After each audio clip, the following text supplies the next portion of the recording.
세상을 살다 보면 이런저런 수많은 어려움들을 만나게 됩니다.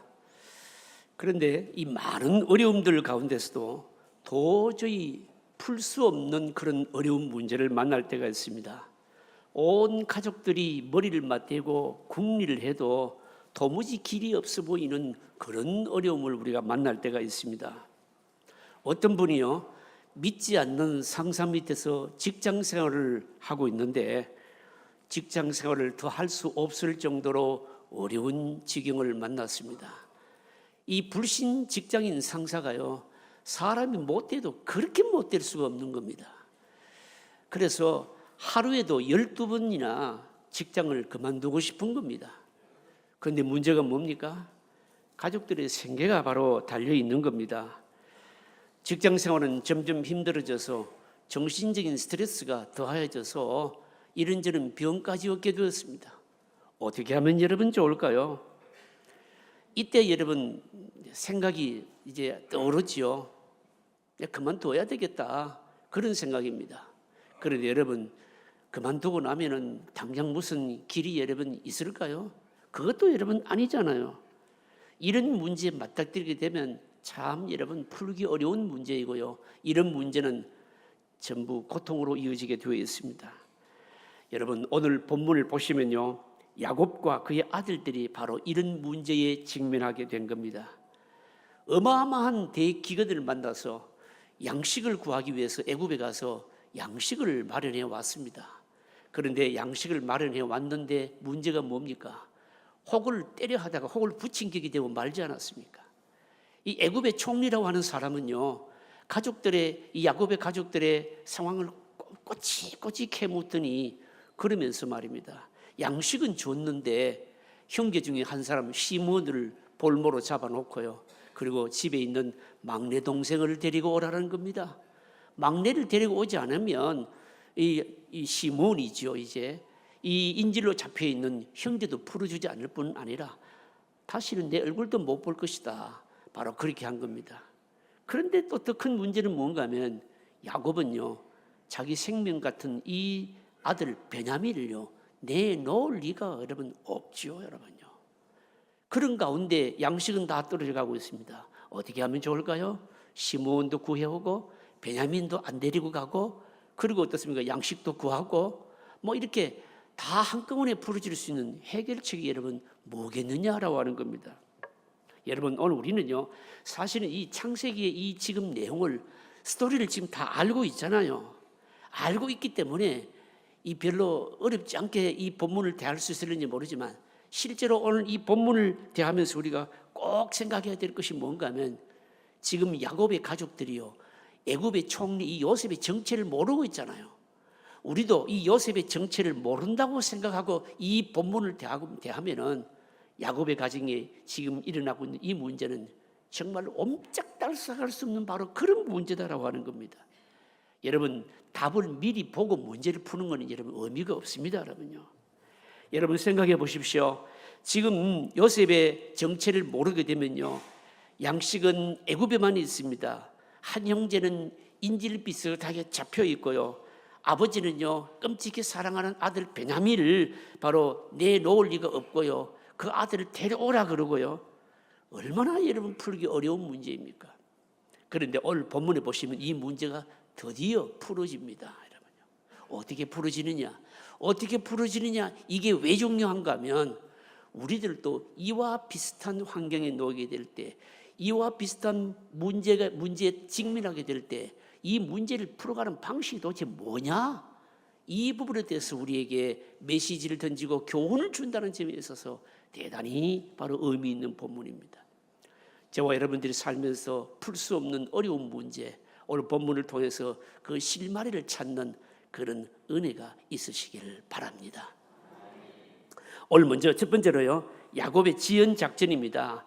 야곱이요, 이 어려운 문제에 보인 태도가 뭔가 하면 일종의 버티기 작전을 한 겁니다. 아들들과 시간을 끌면서 버틸 때까지 버텨보자, 이게 바로 야곱의 작전이었습니다. 오늘 읽지는 않았지만 1절 2절에 보시면 이렇게 말씀합니다. 그 땅에 기근이 심하고 그들이 애굽에서 가져온 곡식을 다 먹음에 그 아버지가 그들에게 이르되 다시 가서 우리를 위하여 양식을 조금 사오라. 어떻습니까? 버틸 때까지 버틴 거죠. 그런데 양식이 다 동이 나버렸습니다. 그러니까 어떻습니까? 아들들에게 야곱이요, 다시 가서 양식을 조금 사오라는 겁니다. 무슨 말씀인가 하면 야곱은요, 버틸 때까지 버티다가 완전히 양식이 떨어지고 막다른 골목이 이르렀어야 아들들에게 또 양식을 사오라고 했다. 바로 이겁니다, 여러분요. 여러분, 우리가 어려운 문제를 만날 때 꼭 참고요, 그 상황이 끝날 때까지 기다리는 것이 최선의 상책일 때가 있지요, 여러분요. 예를 들어서 이런 거 아니겠습니까? 나하고 어떤 사람이 감정적인 문제가 있는데, 감정적인 문제가 있을 그때는요, 아무런 반응을 하지 않고 그냥 하나님께서 성령으로 그 사람의 마음을 움직여서 풀어주시도록 하시는 거예요. 기다리는 게 제일 좋습니다. 왜 그럴까요? 입을 열게 되면요, 그 말에다가 또 뭐가 또 덧붙이게 되고 더 복잡해지거든요. 그래서 감정적인 문제일 때는 가능한 한 입을 다물고 하나님께서 해결해 주실 때까지 기다리는 겁니다. 또 아니면 하나님께서 우리에게 연단을 위해서 어떤 어려움을 주실 때는요, 여러분, 몸부림 막 치기보다는 그냥 하나님께서 어떻게 하시도록 기다리면서 역시 기도하는 것이 여러분 좋습니다, 여러분요. 그런데 여러분, 어떤 구조적인 문제가 생겼을 때는요, 시간을 그냥 보낸다고 해결될 일이 아닙니다, 여러분요. 여러분, 이걸 제가 예를 들어 몸의 병을 예를 들어서 설명하겠습니다. 감기 몸살은 여러분 약 먹고요, 푹 쉬면 여러분 낫지요, 여러분요. 그러나 감기 몸살이 아닌 경우에 몸에 무슨 좋지 못한 세포가 생겼다든지 혈관에 무슨 문제가 생겼다든지, 이거는 뭡니까? 이건 구조적인 문제입니다, 여러분요. 이런 경우는요, 버티면 버틸수록 손해고요, 나중에는요 손도 댈 수 없는 지경에 이르지 않습니까, 여러분요. 야곱은 지금까지 어려움을 만나면요, 비교적 꾹 참는 그런 스타일이었습니다. 야곱이요, 자신의 삶을 살아오면서 여러분 체험한 게 바로 이거 아닙니까, 여러분요. 모든 것은 하나님의 때가 있고 때가 전에 몸부림쳐 보았자 소용이 없더라. 아람에서 생활이나 지금까지 인간적으로 노력하고 애쓰고 했던 그 모든 것들이 물거품으로 돌아가고, 이런 것들을 통해서 바로 체험하고 가졌던 바로 믿음인 겁니다, 여러분. 그래서 버티는 것이 자신의 문제를 푸는 방법이었던 겁니다. 그러나 지금 이 야곱의 가정에 당하는 이 문제는요, 버틴다고 해결될 문제는 아닌 겁니다. 무언가 판단을 하고 결정을 하고 결단을 해야 되는 구조적인 문제인 겁니다, 여러분. 그럼에도 불구하고 야곱은 갈 때까지 갔다는 겁니다. 여러분, 이것은 일종의 패배주의적인 자세인 겁니다, 여러분. 여러분, 야곱의 이 태도를 보면서 오늘 우리들이 문제를 당할 때 배워야 됩니다. 뭘 배워야 되는가 하면, 자기가 해결할 수 없는 문제는요, 그렇게 막 뛰어다닌다고 해결되는 건 아니죠, 여러분요. 그러나 자신이 해결할 수 있는 범위 안에서는 무언가 결정을 하고 책임져야 되는 문제가 있다면 책임지고, 책임져야 되는 문제인데도 질질 끌고, 그러니까 이런 것들을 잘 구분해야 된다는 거죠, 여러분요. 신앙이 여러분 어릴 때는요, 버티는 것이 대부분 여러분 바로 그런 모습입니다. 여러분, 이것도 예를 들자면 이런 거 아니겠습니까? 굴에서 여러분 신병이 훈련을 받을 때는요, 무슨 훈련을 하든지 대체로 버티면 다 수료하게 되어 있습니다. 훈련 과정에서는 뭐 어려운 일이든지 힘든 일이든지 바로 그 좀 지나고 나면 다 수료하게 되어 있습니다. 그러나 여러분, 지휘관이 되어서 부하들의 생명이 걸려있는 문제일 경우에는요, 버티고 있으면요, 잘못하면 여러분 부하들 다 죽일 수 있는 거죠, 여러분요. 앞으로 가든지 후퇴하든지 어떻습니까? 결정을 내려야 되는 겁니다. 신앙이 어릴 때는요, 갈 때까지 가는 경우가 많지만 성숙하고 믿음이 오래된 여러분 사람들은요, 어떤 문제가 발생하면 이 문제를요, 그러니까 상황을 말씀에 잘 비추어서 결정을 내려야 되는 겁니다. 그래서 신앙이 어릴 때하고 신앙이 성숙했을 때하고 문제를 대하고 문제를 푸는 방식이 사실은 여러분 다른 겁니다. 죽든지 살든지 기도하면서 기다려야 되는 것인지 지금 결단해야 되는 것인지, 이런 부분들을 잘 우리가 정리해야 된다는 거죠, 여러분. 여러분, 그렇다면 기다려야 될 것인지 결정을 내려야 할 것인지, 이걸 우리가 어떻게 구분합니까? 이것도 사실은 복잡하지 않습니다. 일단 내 책임하에 할 수 있는 것은 내가 결정을 내리는 겁니다. 여러분, 예를 들어서 이런 거 아니겠습니까? 교통순경이요, 대통령의 비리나 무슨 국회의원의 비리를 폭로하는 것, 그렇게 해봤자 여러분 소용이 없습니다. 교통순경은 뭘 해야 됩니까? 음주운전하는 사람들 잡아서 딱지 떼고 내가 관할하고 있는 교통 상황이 어떤지 이런 부분에 관심을 가져야 되는 것이죠, 여러분요. 우리가 실수하는 것 중에 하나가 뭔가 하면 자신이 할 수 있는 것은 자꾸 하지 않고 유보를 합니다. 그리고 자기가 할 수 없는 일에 자꾸 이러쿵저러쿵 하는 거죠. 여러분, 이것은 정서적으로나 정신적으로 아주 유치한 것밖에 안 되는 겁니다. 야곱은 스스로 책임져야 하는 이 위기 상황에서 계속 시간을 끌면서 막다른 골목까지 왔다는 거죠, 여러분요. 양식이 다 떨어져서 버틸 수 있는 데까지 버티면서 온 겁니다, 여러분요. 여러분, 이것은 사실 신앙이 있는 족장으로서는 바람직하지가 않습니다, 여러분요. 실제로는요, 왜 이렇게 하는가 하면요, 베냐민에 대한 연민으로 현실을 회피하면서 여러분 일종의 패배주의에 빠져 있는 모습인 겁니다. 사랑하는 성도님 여러분, 우리가 겪는 모든 문제는요, 대부분 여러분 문제 안에 사실 답이 다 있습니다. 문제 안에 답이 있다, 이 말이 무슨 말일까요? 이성적으로 합리적으로 그 문제를 보면요, 다 풀릴 것들입니다. 도저히 답이 없어 보이는 어려운 문제는요, 하나님께 길이 있고 하나님께 답이 있습니다. 여러분, 이런 것들은요, 그냥 믿음으로 반응하는 것이죠, 여러분요. 결국 믿음으로 기도하면서 인내하고 기다릴 것인가, 합리적으로 판단해서 내가 할 수 있는 영역을 여러분 감당하고, 또 믿음으로 담대하게 하나님을 의지함으로 결단해야 될 부분은 결단하고, 이렇게 하게 되면 우리가 당하는 어떤 문제이든지 여러분 다 해결할 수가 있다는 거죠. 여러분, 이런 지혜를 가질 수 있기를 바랍니다. 합리적으로만 딱 생각해도 걸러서 해결될 수 있는 문제, 이거는 하나님께서 나에게 연단을 위해서 주시는 문제, 또 하나님께서 나로 하여금 특별한 뜻이 있구나, 나에게 뭔가 결단을 요구하는구나, 다 구분이 됩니다, 여러분. 이거 구분해서 결단만 하게 되면 여러분 어려운 문제 없습니다, 여러분. 이 부분에 있어서 저와 여러분들이 여러분 더 지혜를 가지고요, 어려운 문제를 통해서 오히려 하나님의 손길을 체험하는 그런 은혜가 있으시기를 바랍니다, 여러분. 둘째로 생각할 것은요, 대변인 역할을 하는 유다입니다. 오늘 본문의 이 하이라이트가 뭔가 하면요, 지금까지 소극적인 자세로 일관하던 유다가요, 갑자기 아버지 야곱을 설득하면서 다른 아들들의 대변인 역할을 하기 시작하는 겁니다. 베냐민을 데리고 가도록 허락하게 되면 자신을 담보로 해서 베냐민을 책임지겠다는 겁니다. 지금 양식은 바닥이 났습니다. 서로 눈치만 보고 있습니다. 그런데 그때 유다가 전면에 나선 겁니다. 여러분, 이것은요, 앞으로 이스라엘 역사에 있어서 대단히 중요한 의미를 가지고 있는 겁니다. 여러분, 지금까지 유다는요 별로 한 일이 없습니다. 여러분, 요셉의 형들이요 요셉을 팔아먹을 때도 이때 유다도 같이 있었거든요. 한마디도 말 안 했습니다. 그리고 유다는요 중간에 또 타락해서 형제들을 떠나서 이방인과 결혼도 했잖아요. 본인은 아니지만 뭐가 잘못되어서 며느리와의 관계를 통해서 쌍둥이도 낳게 되고요. 어떻게 보면 유다는 참 여러분 뭡니까? 영적으로 보면 참 형편없죠, 여러분요. 그러나 야곱의 집이 여러분 가장 어려울 때, 지금 사느냐 죽느냐 하는 기로에서 있을 바로 그때에 유다가 전면에 나섰다는 겁니다, 여러분. 어려움이 있고 아무도 책임지지 않으려고 할 때 전면에 나서서 아버지를 설득하고 애굽에 가서 양식을 구해오잖아요, 여러분.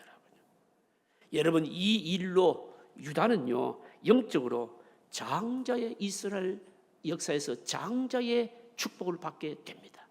혈통적으로는 장남이 아닌데 이 일로 인해서 유다는 이스라엘에 두고두고 장자의 복을 받게 되는 겁니다.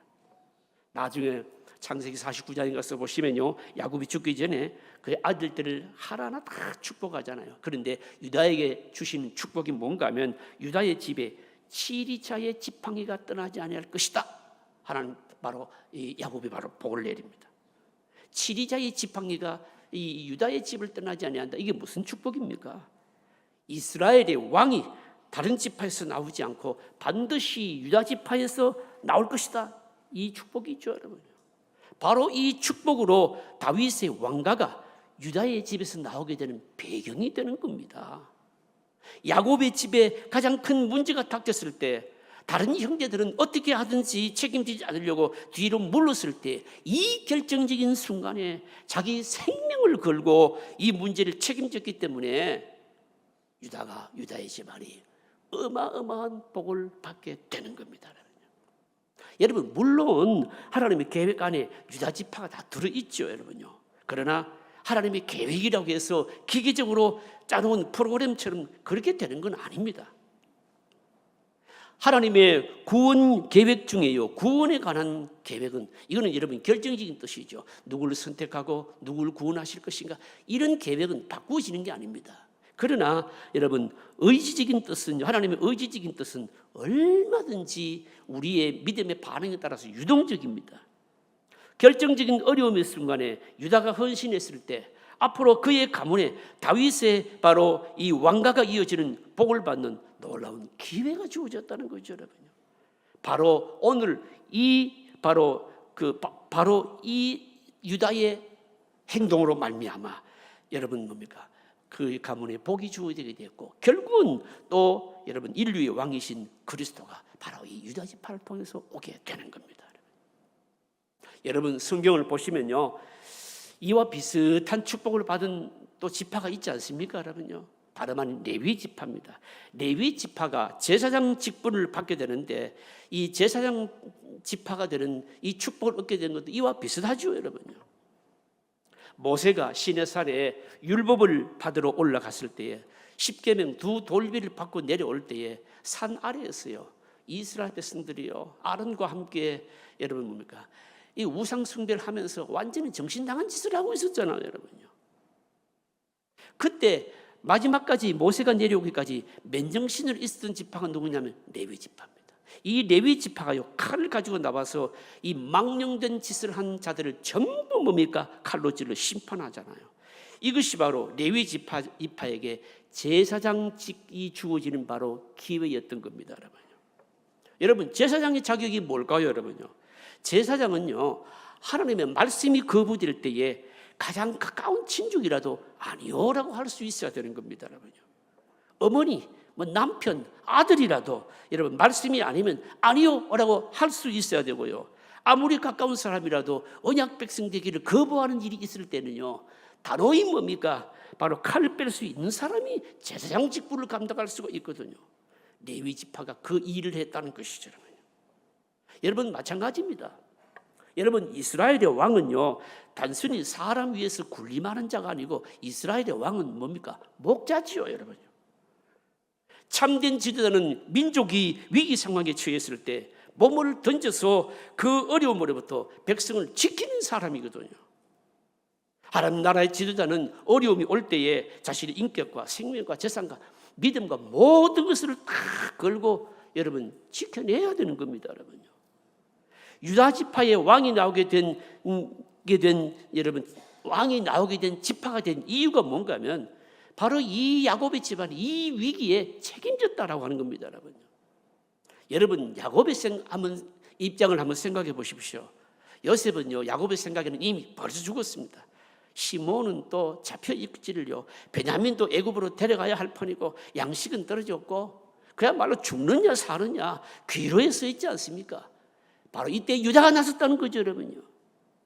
여러분, 하나님 나라의 주도자는요, 언제 나오는가 하면요, 가장 어려울 때 나오는 겁니다. 가장 어려울 때 자신의 믿음을 걸고 인격을 걸고 생명을 걸고 그리고 재산을 걸고 책임지는 사람이거든요, 여러분. 여러분, 유다는 부족한 게 하나둘이 아닙니다, 여러분. 허물투성이죠, 여러분요. 신앙적으로 깊이 타락한 사람 아닙니까? 그럼에도 불구하고 야곱의 집이 여러분 신학적으로 말하면 교회죠. 교회가 어려울 때에, 가장 어려울 때, 어려움에 처했을 때 나섰다는 거죠. 자신을 던졌다는 거죠, 여러분요. 결국 유다 지파의 치리자의 지팡이가 영원히 떠나지 아니하는 복을 받게 된 것입니다, 여러분. 사랑하는 성도 여러분, 이게 여러분 우리에게 주시는 여러분 메시지가 뭡니까? 말씀이 뭡니까, 여러분요? 하나님 나라 백성들은요, 믿음 생활하면서 일생에 사실은 몇 번은요, 부담도 져야 되고 책임도 져야 되는 이런 일들이 우리에게 있죠, 여러분요. 그때 도피하는 사람이 있는가 하면요, 책임의식을 가지면서 희생하면서 헌신하는 사람들이 있죠, 여러분요. 여러분, 하나님의 나라가 여러분 어려울 때 가만히 있는다고 해서 뭐 지옥 가는 거 아닙니다. 다른 사람이 뭐 비난하는 것도 여러분 아니죠, 여러분요.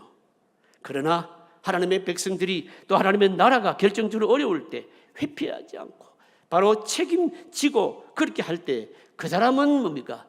하나님 나라의 주도권을 받게 되는 복을 얻게 될 것이고, 그러나 외면하고 회피하는 사람은 영원히 엑스트라로 남고 여러분 그러는 겁니다, 여러분. 엑스트라로 남는 사람은요, 남이 해주는 밥이나 얻어먹는 거죠, 여러분요. 하나님 나라의 주인공이 되는 것은 나이도 아니고 역량도 아니고 직분도 아니고 아무것도 아니에요. 오직 하나님 앞에서 하나님 나라가 어려울 때 헌신하고 자신을 내가 던지는 사람이 바로 주도권자가 된다는 거죠, 여러분요. 유다를 통해서 우리에게 주시는 굉장히 강한 메시지입니다. 사랑하는 성도님 여러분 기회 있을 때 하나님 나라를 위해서 헌신하십시오. 특별히 하나님 나라가 어려울 때 내가 필요하다고 생각될 때에 헌신하고 자신을 드리는 이것이 뭘까요? 그게 하나님 나라의 복을 받는 비결이라는 것이죠, 여러분. 오늘 셋째로 생각할 것은 야곱의 결단입니다. 유다가 대변인 역할을 하면서 이 어려움을 해결하는 방식은요, 대단히 중요합니다. 왜 중요한가요? 우리도 어려움을, 이 야곱의 집안의 같은 어려움을 만날 때 여러분 바로 이런 방식을 취해야 된다는 거죠, 여러분. 우선 보시면요, 유다가 이 대변인 역할을 하면서 어려움을 어떻게 풀어가는가 하면 아버지 야곱에게 현실을 있는 그대로 인정하도록 하고 있습니다, 여러분. 여러분 한번 보실까요? 오늘 읽진 않았지만 3절 4절입니다. 3절 4절 한번 같이 읽어보실까요? 같이 읽습니다. 유다가 아버지에게 말하여 이르되 그 사람이 우리에게 엄히 경고하여 이르되 너희 아우가 너희와 함께 오지 아니하면 너희가 내 얼굴을 보지 못하리라 하였으니 아버지께서 우리 아우를 우리와 함께 보내시면 우리가 내려가서 아버지를 위하여 양식을 사려니와. 여러분 이게 무슨 말씀일까요, 여러분요? 요셉이요 곡식을 구하러 처음에 곡식을 구하러 온 이 형제들에게 형들을 돌려보낼 때 아주 강조한 게 이거 아닙니까? 시몬을 그러니까 뭡니까? 볼모 비슷하게 잡아놓으면서 막내 동생을 안 데리고 오면 내 얼굴 보지 못할 거다. 양식도 못 구할 것이다. 이걸 강조했는데 이걸 뭡니까? 지금 이 유다가요 아버지에게 뭡니까? 상기를 시키고 있는 겁니다. 유다가 아버지에게 이 말을 상기시키는 것을 보게 되면 여러분 야곱이요 곡식 다 떨어지고 또다시 아들들에게 애굽에 가서 곡식 좀 사오라 이렇게 말할 때 그 말에 담긴 의미가 뭔지를 우리가 알 수가 있는 겁니다, 여러분요. 야곱이요 곡식이 완전히 딱 떨어지니까 또다시 애굽에 가서 곡식 좀 사오라 아들들에게 말했는데 이 말 속에는 어떤 의미가 들어있는가 하면 이제 시일도 좀 많이 지났고 애굽의 총리가 다 잊어버렸겠고 그러니까 뭡니까? 베냐민을 데리고 가지 않고도 양식을 구해오고 시몬도 풀어올 수 있지 않겠냐. 이 말이 사실은 야곱의 뭡니까? 말의 의도였던 겁니다. 그런데 유다는 하는 말이 뭔가 하면 아버지 그게 그렇게 간단한 문제가 아니라는 겁니다. 베냐민 안 데리고 가면 애굽의 총리라고 하는 사람의 말을 다시금 상기한다면 이 베냐민 아버지와 있는 이 막내 동생을 안 데리고 가면 애굽의 총리 그 사람 얼굴도 못 본다는 거예요, 여러분. 그 이걸 뭡니까? 아버지에게 다시금 이제 상기시키는 겁니다. 일종의 설득인 것이죠, 여러분요. 여러분 야곱은요 어떻게 하는지 대충 넘어가려고 하는 겁니다. 그런데 유다는 뭔가 하면요 아버지 마음이 좀 아프더라도 현실대로 인정하자 이거였거든요. 그래서 아버지를 자꾸 설득하고 있는 겁니다. 양식을 다시 구해오는 것과 베냐민을요 분리시켜서 따로 생각해서는 안 된다는 거죠, 여러분요. 베냐민을 데리고 가지 않으면 양식을 구해오는 것은 있을 수 없다는 일입니다. 이게 무슨 말일까요, 여러분요? 이 유다가 지금 취하고 있는 자세가 뭔가 하면 어려운 문제가 있을 때 도무지 풀 수 없는 문제를 탁 맞닥뜨리게 되면 그 있는 현실 그대로를 좀 뭡니까? 받아들여야 된다는 거죠, 여러분요. 지금 아버지가 그걸 얘기하고 있는 겁니다. 아버지 베냐민을 안 데리고 가면 안 돼요. 베냐민하고 양식 구하는 거 이거는 분리해서 떼서 생각할 문제가 아니에요. 이것만큼은 마음이 아프더라도 꼭 좀 인정해야 됩니다. 이거 해야 됩니다. 아버지를 설득하고 있는 거죠, 여러분. 사랑하는 성도님 여러분, 어려운 문제 겹치면요, 닥치면요, 자꾸 회피하지 말고 어떻게 해야 됩니까? 이 문제를 사실 내가 받아들이는 것이 뭡니까? 문제 해결이 뭡니까? 시발점인 겁니다, 여러분. 그 다음에 두 번째로 또 뭐 하느냐면요, 유다는요, 아버지의 이 감정적인 분노를 또 잘 처리합니다. 한번 보실까요? 6절입니다. 여러분 6절 오늘 읽지 않았는데 6절 같이 읽겠습니다. 이스라엘이 이르되 너희가 어찌하여 너희에게 또 다른 아우가 있다고 그 사람에게 말하여 나를 괴롭게 하였느냐? 이게 무슨 말입니까? 너희들이 양식 구하러 가서 왜 하필이면 그 애굽 총리에게 막내가 있다고 해서 애굽 총리에게 그 말을 해서 나를 이렇게 어렵게 만들고 절망에 빠뜨리느냐? 이게 뭡니까? 야곱이 지금 넋두리거든요, 여러분요. 여러분, 이 어려움을 당할 때 넋두리를 하는 것은 아무런 도움이 되질 않습니다, 여러분요. 여러분, 우리가 이거 여러분 경험하지 않습니까? 가정에 어떤 문제가 있는데 이 문제를 놓고 가족들이 다 모여서 문제를 해결하기 위해서 뭔가 의논을 합니다. 그 중에 가족 중에 어떤 한 사람이냐? 나는 골치 아파서 모르겠다. 이렇게 해버리게 되면요. 다른 사람은 어떻게 합니까? 나도 막 모르겠다. 이러면서 다 손을 놔버리는 거죠. 여러분, 이런 어려움을 당할 때는요, 이런 넋두리는 아무런 도움이 안 됩니다, 여러분. 아무런 도움이 안 됩니다, 여러분. 여러분, 생각해 보십시오. 여러분, 유다도요, 이런 넋두리를 하게 될 때 어떻게 할 수 있겠습니까? 사실은요, 이 야곱에게, 아버지에게, 아버지, 베냐민만 아들입니까? 우리는 아들 아닙니까? 이렇게 할 수도 있어요, 여러분요. 근데 그렇게 하지를 않고 어떻게 하는가 하면요, 아버지의 이 넋두리를 화를 가라앉힙니다, 여러분요. 그게 7절 말씀인데 여러분 7절 한번 읽어보실까요? 7절 같이 읽습니다. 그들이 이르되 그 사람이 우리와 함께 우리의 친족에 대하여 자세히 질문하여 이르기를 너희 아버지가 아직 살아 계시느냐? 너희에게 아우가 있느냐? 하기로 그 묻는 말에 따라 그에게 대답한 것이니 그가 너희의 아우를 데리고 내려오라 할 줄을 우리가 어찌 알았으리까? 이게 무슨 말씀입니까? 아버지, 우리도 처음부터 이 동생이 있다고 말하고 싶지는 않았는데 유독 애굽의 총리라고 하는 그 사람이 우리 가정사에 대해서 꼬치꼬치 캐물어서 할 수 없이 얘기하게 되었고, 그러다 보니까 아우가 있는 것이 그냥 탄로나게 되었고 일이 이 지경이 되었는데, 지난 일에 대해서 자꾸 얘기해봤자 아무런 소용이 없지 않습니까? 지금 이 유다의 말투는 바로 이런 겁니다, 여러분. 그래서 8절에 보시면 유다가 그의 아버지 이스라엘에게 이르되 저 아이를 나와 함께 보내시면 우리가 곧 가리니 그러면 우리 아버지와 우리 어린아이들이 다 살고 죽지 아니하리다. 무슨 말씀입니까? 자꾸 지체하지 말고 베냐민 데리고 가서 양식도 구하고 시몬도 풀어오는 것이 중요하지, 감정적으로 자꾸만 그렇게 넋두리를 하는 것은 도움이 안 됩니다. 이렇게 하잖아요. 그렇게 하면서 이제 결정적으로 유다가요 중요한 말을 던져요. 여러분, 그 중요한 말이 바로 9절입니다. 여러분 9절 같이 읽어보실까요? 9절 같이 읽겠습니다. 내가 그를 위하여 담보가 되리오리니 아버지께서 내 손에서 그를 찾으소서. 내가 만일 그를 아버지께 데려다가 아버지 앞에 두지 아니하면 내가 영원히 죄를 지리이다. 여러분, 여기서 중요한 말이 뭘까요? 성경 읽었는데 중요한 말이 뭐가 좀 마음에 와 닿는 게 없습니까? 무슨 말이 중요한 말일까요? 여기서 담보가 되리오니, 담보가 되겠다는 겁니다. 여러분, 담보가 뭡니까? 담보는요 모든 책임을 뒤집어 쓰는 거예요, 이거요.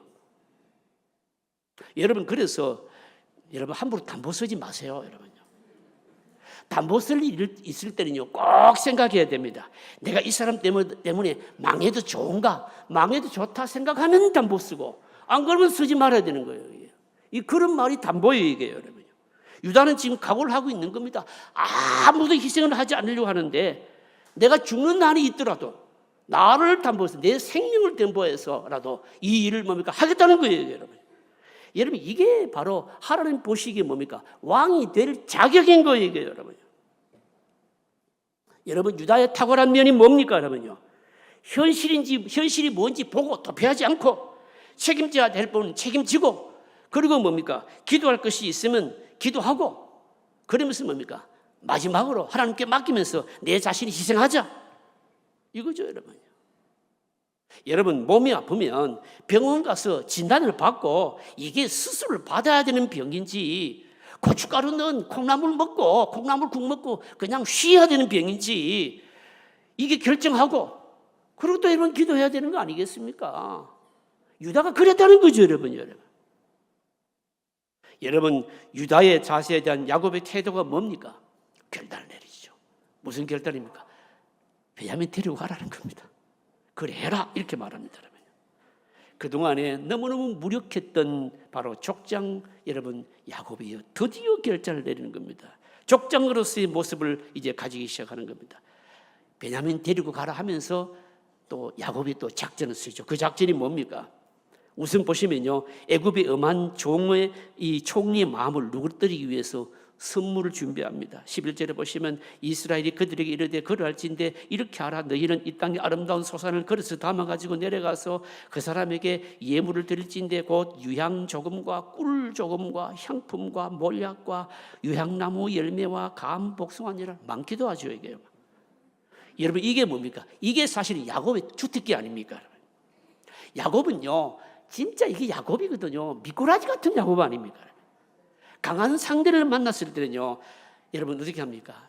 자꾸만 자기를 여러분 낮추는 겁니다. 이걸 보면서 막 굳이 너무 나쁘다 생각할 필요는 여러분 없는 겁니다. 강한 상대를 만났을 때 마음을 누그러뜨릴 방법을 찾는 것이죠, 여러분요. 여러분 약복 강가에서 에스를 만났을 때도 이 방법 쓰지 않았습니까, 여러분요? 여러분 사람이요 사적인 관계에서 인사와 선물은요 대단히 중요합니다. 특별히 여러분 불편한 관계가 있을 때 인사와 선물이 어떤 의미일까요? 나는 당신에게 적대 감정이 없다 이 뜻 아니겠습니까, 여러분요? 당신이 생각하는 만큼 나는 당신을 미워하지 않는다. 이게 뭔가 하면 인사나 선물에 담긴 의미거든요, 여러분요. 그리고 또 보십시오. 야곱이요 뭘 합니까? 문제가 생길 것을 대비해서 돈을 어떻게 합니까? 배로 가져라는 겁니다. 전번에 처음에 곡식 사올 때 곡식 사와서 보니까 곡식 자료 안에 곡식 대금이 다 들어있었잖아요. 이게 자꾸 걸리는 겁니다. 또 곡식 사러 가서 이것 때문에 문제가 생기면 해결하려고 돈을 뭡니까? 배로 가져가라고 하는 겁니다, 여러분요. 그러고 나서 최후의 결단을 내리는데 이게 여러분 대단한 겁니다. 그 최후의 결단이 뭘까요? 13절 14절입니다. 13절 14절 읽어보실까요? 내 아우도 데리고 떠나 다시 그 사람에게로 가라. 전능하신 하나님께서 그 사람 앞에서 너희에게 은혜를 베푸사 그 사람으로 너희 다른 형제와 베냐민을 돌려보내게 하시기를 원하노라. 내가 자식을 잃게 되면 이르르다. 야곱의 결단이 뭡니까? 내가 자식을 누굽니까 이게요? 베냐민을 잃으면 뭐 한다고요? 이렇게 되리로다. 이렇게 했다는 거예요, 이게요. 생명처럼 붙들고 있는 바로 자식 아닙니까? 그러면요. 야곱이 마지막까지 붙들고 있는 게 뭡니까? 이 베냐민이거든요. 놓겠다는 겁니다. 잃으면 잃어버리겠다는 겁니다, 여러분요. 여러분, 야곱이 이 결단이 우리에게 말씀하는 것이 뭘까요, 여러분요? 구조적인 문제가 있을 때는 시간이 지나도 풀리지 않는 문제가 있을 때는 내가 마지막으로 붙들고 있는 그 욕심을 내려놓지 않는 이상 해결이 안 된다는 거죠, 여러분. 식량의 위기는 야곱의 가족이 겪고 있는 이 식량의 위기는요, 야곱이요 베냐민을 포기해야 되는 문제인 겁니다, 여러분요. 그런데 놀라운 게 뭡니까? 우리가 이미 이 창세기 스토리를 다 알고 있기 때문에 이것도 쉽지만 사실은 여러분 쉽지는 않습니다. 그런데 야곱이 결단을 하고 나니까 어떤 일이 벌어지는가 하면 포기할 것 포기하고 나니까요. 그렇게 복잡하던 문제들이 어떻게 됩니까? 한꺼번에 다 풀려버리게 되는 겁니다. 하나님 앞에서 내가 죽으면 하나님은 내가 상상하지 못했던 것들을 가지고 내게 다 다시 돌려주시는 분이시다. 말씀을 정리합니다. 여러분, 오늘 우리가 살아가면서 사실 우리는요, 우리 자신의 생활을 다 책임을 못 집니다, 여러분요. 어떤 문제는 전혀 길이 없어 보이는 문제 있습니다. 여러분, 중요한 게 뭘까요? 현실로 보아야 됩니다. 책임질 것은 책임지고 믿음으로 결단할 것은 결단하게 될 때 어떤 일이 벌어지는가 하면 문제만 해결되는 것이 아니고요. 놀랍게도 하나님께서 그 문제를 통해서 복을 주신다라고 하는 사실. 사랑하는 성도 여러분, 너무 여러분 염려하지 마시고 하나님 안에서 결단할 것이라고 생각한다면 여러분 내려놓고 결단해 보십시오. 하나님께서 복으로 바꿔주시는 은혜가 있을 것입니다. 이 바로 은혜의 주인공이 되시기를 주의 이름으로 축복합니다. 통성으로 기도하겠습니다.